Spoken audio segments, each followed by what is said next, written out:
नमस्कार साथियों। एसआईआर को लेकर बहुत सारे सवाल अभी भी बहुत सारे लोगों के मन में चल रहे हैं, जिसमें से कुछ सवाल इस तरह से है कि हमने जो है गलती से एसआईआर फॉर्म में कुछ गलतियां कर दी है, ऑफलाइन फॉर्म जमा करवा दिया है, बीएलओ ने सबमिट भी कर दिया है। इसके अलावा दूसरा है ऑनलाइन किसने एसआईआर फॉर्म भरा है, उसमें कुछ गलतियां हो गई है, तो क्या होगा। इसके अलावा तीसरा और सवाल रहता है मन में कि हमारा नाम 2002 की सूची में जो 2003 वाले जो लास्ट एसआईआर हुआ था उसमें खुद का भी नाम नहीं है, माता पिता का भी नाम नहीं है, इसके अलावा जो दादा दादी का भी नाम नहीं है, कुछ भी परिस्थितियां हो सकती है, तो उस स्थिति में क्या करना पड़ेगा। इसके अलावा कुछ कुछ चीजें और भी है जो कि आपके लिए जानना बहुत जरूरी है, और मैं आपको एक चीज कह सकता हूँ कि इन चीजों के बारे में किसी ने भी जानकारी नहीं दी है, इसलिए वीडियो लास्ट तक देखिएगा, बहुत ही महत्वपूर्ण जानकारी आपको वीडियो के माध्यम से मिलने वाली है। तो सबसे पहले आगे बढ़ते हैं और बात करते हैं इन चीजों के बारे में। तो सबसे पहला सवाल है कि अगर जो हमने गलत एसआईआर फॉर्म भर दिया है तो क्या करना पड़ेगा। तो गलत एसआईआर फॉर्म आपने भर दिया है, सबमिट हो गया है, तो एक ही चीज कहूंगा, आने वाली जो मतलब 9 तारीख है यानी कि 9 दिसंबर को आपकी एक नई वोटर लिस्ट जारी होगी, जो नया वाला डेटा है उसके अनुसार, और उसके अंदर आप चाहे तो बीएलओ से कांटेक्ट करके उसमें संशोधन करवा सकते हैं, जो भी संशोधन करवाना होता है। ऐसा नहीं है कि आपने भी एसआईआर में डाल दिया तो फिक्स हो गया, नहीं। अभी जो पुरानी वोटर लिस्ट है उसको फ्रीज कर दिया गया है, उसमें कोई सुधार भी नहीं हो रहा, ना करेक्शन हो रहा है, ना कोई नाम ऐड हो रहे हैं, और अभी एसआईआर की प्रक्रिया चालू है। जैसे ही एसआईआर की प्रक्रिया जो लास्ट डेट है वो है 4 दिसंबर। 4 दिसंबर के बाद में एसआईआर का फॉर्म नहीं भरा जाएगा, और 4 दिसंबर तक आपको एसआईआर का फॉर्म भर के सबमिट कर देना है। उसके बाद में 9 दिसंबर के आसपास जो है नई एक वोटर लिस्ट जारी होगी, जो ड्राफ्ट सूची होगी नए डेटा के हिसाब से, उसमें आपको चेक कर लेना है, समझ लेना है कि आपका डेटा सही है कि नहीं है। अगर सही नहीं है तो उस स्थिति में आप जो है उसमें बदलाव के लिए आवेदन कर सकते हैं। अब सवाल आता है कि गलती से 2 जगह से एसआईआर फॉर्म भर दिया है, तो आपको भी चिंता करने की जरूरत नहीं है। ऑटोमेटिक डेटा जो है आपके बीएलओ को पता ही है, बीएलओ को बता दीजिए आप अगर गलती हो गई है तो वो ऑटोमेटिक जो सिस्टम से डेटा को हटा देंगे। नहीं तो अगर वो भी जाता है तो एक ही जगह से भरा जाएगा, जो पहले आपने दिया है वही सबमिट होगा, डबल सबमिट नहीं हो रहा है। तो उस स्थिति में क्या करना है, अगर गलत सबमिट हो गया, गलत लोकेशन वाला, तो आपको जैसे ये ड्राफ्ट सूची आएगी तो उस टाइम पे बीएलओ से बात करके उसमें संशोधन करवा देना है, जो भी संबंधित डॉक्यूमेंट लगेंगे देखिए संशोधन हो जाएगा। अगर आपने ऑनलाइन फॉर्म भरा है और उसमें कुछ गलतियां हो गई है तो भी चिंता की कोई बात नहीं है।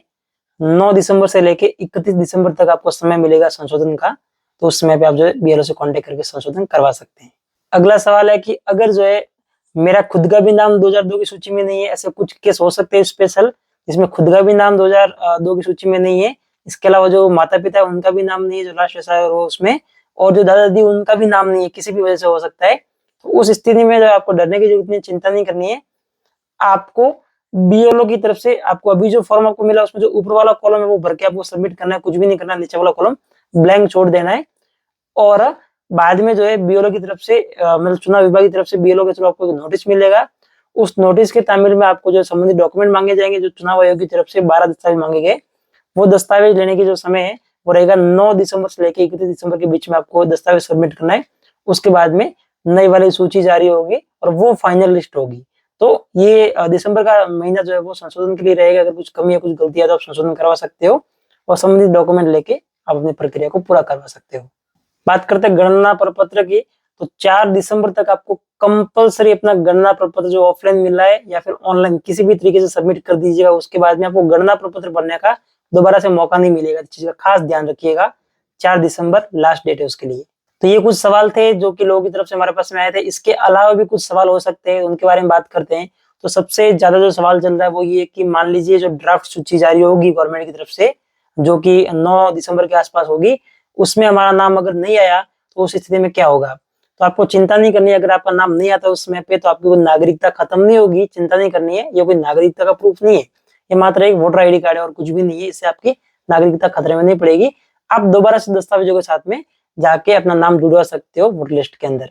इसके अलावा कुछ लोग ऐसे होंगे जिनको कहीं ना कहीं माता पिता का नाम, दादा दादी का नाम नहीं है वोटर लिस्ट के अंदर 2003 वाली में, उन लोगों को बीएलओ की तरफ से जो मिलना चाहिए नोटिस वो नहीं मिलता है, तो आप डायरेक्ट बीएलओ से संपर्क करके भी दस्तावेज दे सकते हैं, कोई इशू नहीं है। आप बीएलओ से कॉन्टेक्ट में रहिए, सबसे बेस्ट काम रहेगा ये।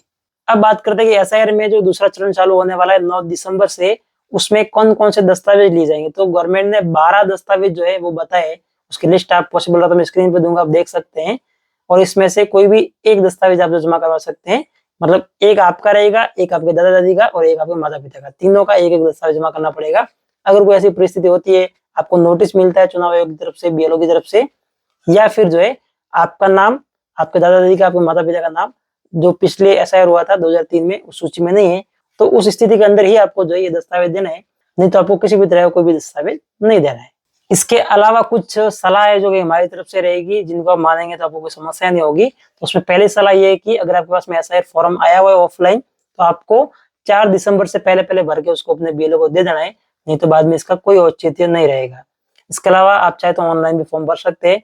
ऑफलाइन ऑनलाइन फॉर्म को कैसे भरना है, दोनों तरीके हमने बताए हुए, वीडियो का लिंक डिस्क्रिप्शन में मिल जाएगा। इसके अलावा 9 दिसंबर को ड्राफ्ट सूची जारी होगी, तो उसको जरूर देखिए, उसके अंदर जो भी आपकी डिटेल है उसको मैच कीजिए, मिलान कीजिए। अगर कोई भी गलती है तो तुरंत डॉक्यूमेंट देके बीएलओ के साथ में बात करके उसको सही करवाएं।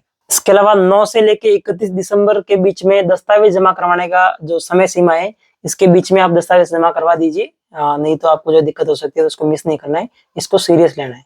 अगर आपको बीएलओ की तरफ से कोई कॉल या नोटिस नहीं आता तो आपको खुद को सामने से बीएलओ से संपर्क कर लेना है, ताकि आपकी वोटर लिस्ट में कोई दिक्कत नहीं हो। इसके अलावा आपको और कोई भी पूछना हो, कोई जानकारी चाहिए, तो आप नजदीकी मित्र से संपर्क कर सकते हैं, या फिर जो है आप चाहे तो कमेंट बॉक्स में कमेंट भी कर सकते हैं, या फिर सबसे बेस्ट है अपने बीएलओ से कांटेक्ट कीजिए, बीएलओ आपको सब कुछ डिटेल में जानकारी दे देंगे। तो दोस्तों उम्मीद करूंगा आपको ये जानकारी पसंद आई होगी। एसआईआर के बारे में बहुत सारी चीजें जो सवाल थे उसके बारे में मैंने आपको जानकारी दी। उम्मीद करूंगा वीडियो पसंद आया होगा, जानकारी अच्छी लगी इस वीडियो को लाइक जरूर कीजिए। अगर आपने चैनल को सब्सक्राइब नहीं किया तो ऐसी बहुत सारी जानकारी हम लेकर आते रहते हैं, तो उसके लिए चैनल को सब्सक्राइब करके बेल आइकन प्रेस कर दीजिए, ताकि जैसे हम कोई नया वीडियो लेकर आएंगे तो उसका नोटिफिकेशन आपको सबसे पहले मिल पाएगा। तो बस दोस्तों आज के लिए इतना ही, हम मिलेंगे ऐसे किसी नई वीडियो के साथ में, किसी और नई अपडेट के साथ में। तब तक के लिए जय हिंद, वंदे मातरम।